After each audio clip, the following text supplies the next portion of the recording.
All right, hello, and happy Mother's Day. Um, and since I'm the only guy speaking, I will say to the fathers to enjoy it as well and honor our moms. 2 years ago, uh, for Mother's Day, my dad gave a very generous gift to my mom, and it was a smoker that only he could use. Um,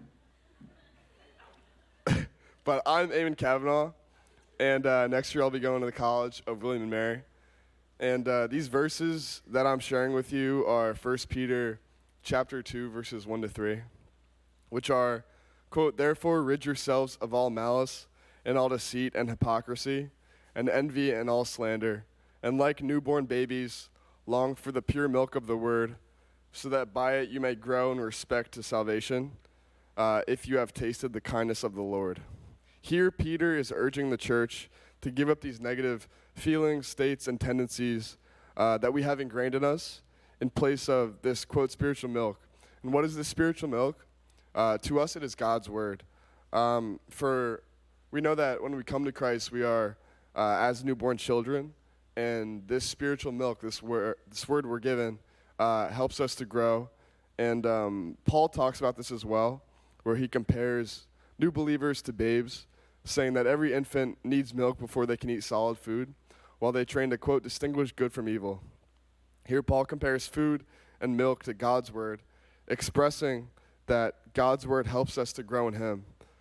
As it is stated in Peter's epistle, this growth starts when we first cleanse ourselves, namely of all malice and all deceit and hypocrisy and envy and slander. These emotional and psychological states that we kind of automatically default to are toxic to us, and they inhibit our growth toward higher spiritual aspirations. This cleansing ourselves and ridding ourselves of these states is a difficult endeavor. You may notice that all of these sinful concepts that Peter mentions have to do with our own words. He specifically says that we need to rid ourselves of the tendency to lie, to speak ill unto others, and rid ourselves of jealous words and gossip. These impure words we speak contrast against the spiritual milk, God's word, in this verse.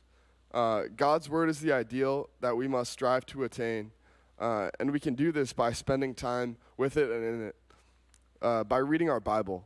This effort, when coupled with trying to purify the words we speak, by intending to be kinder to others, to treat ourselves well in our internal monologue, and to abstain from gossip, lying, and hypocrisy, will result in growing closer to God.